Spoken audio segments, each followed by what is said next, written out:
Hi Year 7s, today I'm going to be sharing a few little tips and tricks to help us feel a little bit more organised during this remote learning period.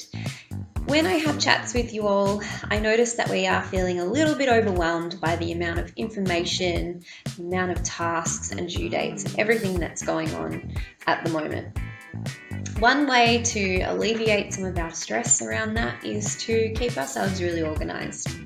Something that I'm doing every morning is getting up and writing a really simple to-do list. I just write it in my notebook and I list the tasks here and put a little box next to those tasks. These are things that I know I really need to get done that day. And as I'm going through it, I just tick them off and it feels really good to get things done along the way. I want to encourage you to try something new, try a new strategy to help you stay on top of your organisation. Some ideas you might like to experiment with. You might want to do what I've been doing and create your own to-do list. You could write it all in a journal or in a diary. Bookmarking important websites to your device is a really useful way to keep your homepage organised so that you don't have a million tabs open at once. Map out your day with some scheduled breaks so that you don't feel like you're at your computer all day. As I said earlier, checking Compass at the start of the day is really, really important in order for you to know what the day ahead looks like. You might want to experiment with using Google Calendar as it is a really useful tool once you get the hang of it.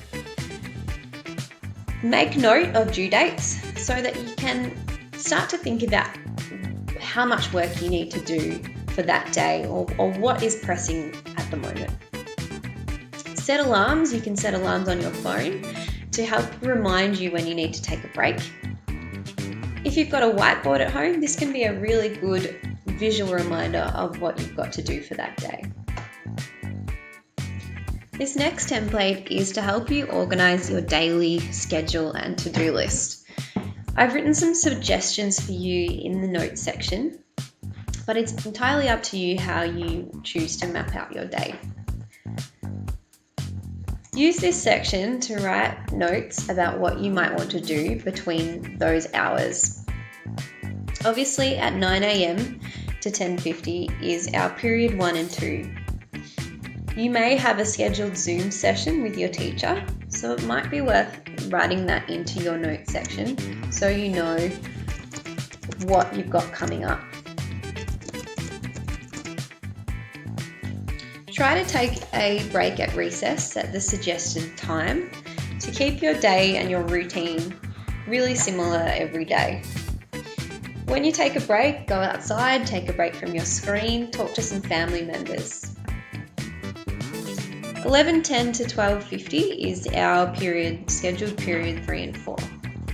One of the freedoms we have in remote learning is that you can decide what you do generally at given times. So you might decide you're going to use this time to catch up on a assessment task that you know you have to get done for science.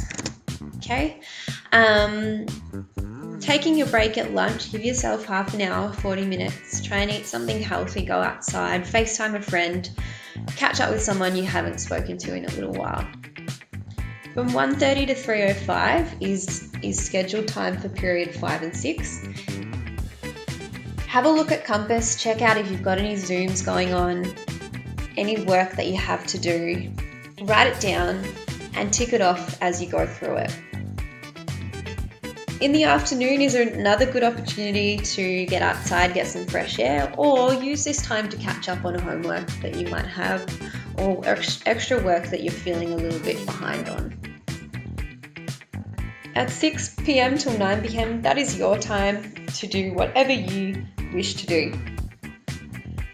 I suggest going to bed at 9 p.m, but I know that some people go to bed a lot earlier and others go to bed a lot later than this.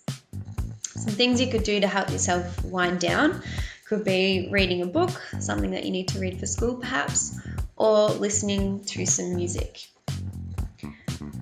This little table here might be useful to help you write down the assessment tasks that you have coming up or assignments and the due dates, as well as some extra notes that you might have on those. I would recommend, if you've got a printer, to print one of these out, print it out every day.